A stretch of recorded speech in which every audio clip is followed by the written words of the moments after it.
Good morning students, Hindi कक्षा में आपका स्वागत है। आज हम पार्ट 7 पढ़ेंगे। वह देश कौन सा है। यह कविता है। ठीक है, इसके लेखक पंडित राम नरेश त्रिपाठी।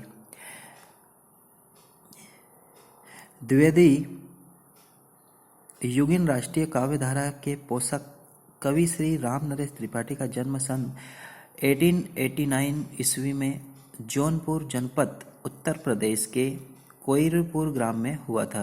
इनकी प्रारंभिक शिक्षा घर पर ही हुई तथा इन्होंने हिंदी, बांग्ला तथा अंग्रेजी भाषाओं का भी अध्ययन किया। इन्होंने लगभग 20,000 किलोमीटर की पद यात्रा कर अनेक ग्राम गीतों का संलग्न किया एवं उनके अपनी काव्य शैली में प्रस्तुत किया। बाल साहित्य के सृजन में भी इनका महत्वपूर्ण योगदान है। सन 1962 में इनका निधन हो गया। ठीक है, अब त्रिपाठी जी मननशील विद्वान तथा परिश्रमी थे। काव्य, कहानी, नाटक, निबंध, आलोचना तथा लोक साहित्य आदि विषयों पर इनका पूर्ण अधिकार था। ठीक है स्टूडेंट, यह त्रिपाठी जी का जीवन परिचय है। अब समझ लीजिए, इसको पढ़ लीजिएगा। अब हम पाठ पर आते हैं। केंद्रीय भाव। प्रस्तुत कविता में कवि की राष्ट्रीय भावनाओं का उदात्त रूप प्राप्त होता है।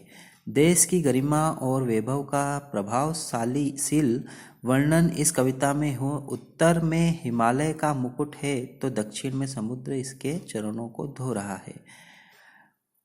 इसकी नदियाँ, इसके कंदमूल, फल, अनाज, मैदान, पहाड़ सभी आकर्षक है। यह देश संपूर्ण संसार को अपने आचरण में शिक्षा देने वाला विश्व गुरु रहा है। यह विभिन्न आदर्शों की प्रतिष्ठा का देश है। श्री राम की पितृभक्ति, श्री राम जी की पितृ जो पिता की भक्ति, त्याग मतलब भक्ति का त्याग भावना तथा लक्ष्मण और भरत के भ्रातृत्व के उच्चादर्शों की प्रस्तुति है। जिस प्रकार भगवान राम ने अपने पितृभक्त मतलब पिता भक्ति में घर को, महल को त्याग दिया, अयोध्या को त्याग दिया और वन में 14 वर्षों के वन में चले गए। और लक्ष्मण और उनके भाई भरत की कहानी है।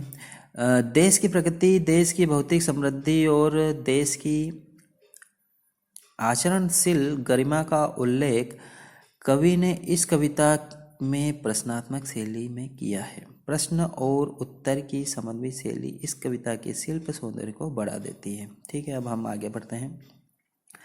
मनमोहिनी मतलब मन को मोहित करने वाली। मनमोहिनी प्रकृति की जो गोद में बसा है, जो मन को मोहित करने वाली इस प्रकृति की जो गोद में बसा है ना, सुख स्वर्ग सा सजा है, वह देश कौन सा है। सुख स्वर्ग सा सजा है मतलब यह प्रकृति हमें स्वर्ग जैसी लगती है ना, तो वह देश कौन सा है। जिसका चरण निरंतर रत्ने धो रहा है, जिसका मुकुट हिमालय, वह देश कौन सा है। मतलब जिसका चरण निरंतर रत्नेश धो रहा है और जिसका मुकुट मतलब हिमालय जो है वह मुकुट की तरह है, वह देश कौन सा है। नदियाँ जहाँ सुधा की धारा बहा रही है, सींचा हुआ सलोना, वह देश कौन सा है। नदियाँ जहाँ नदियों की धारा बह रही है और सींचा हुआ सलोना मतलब सिंचाई के लिए जल इसका उपयोग में किया जाता है, तो वह देश कौन सा है।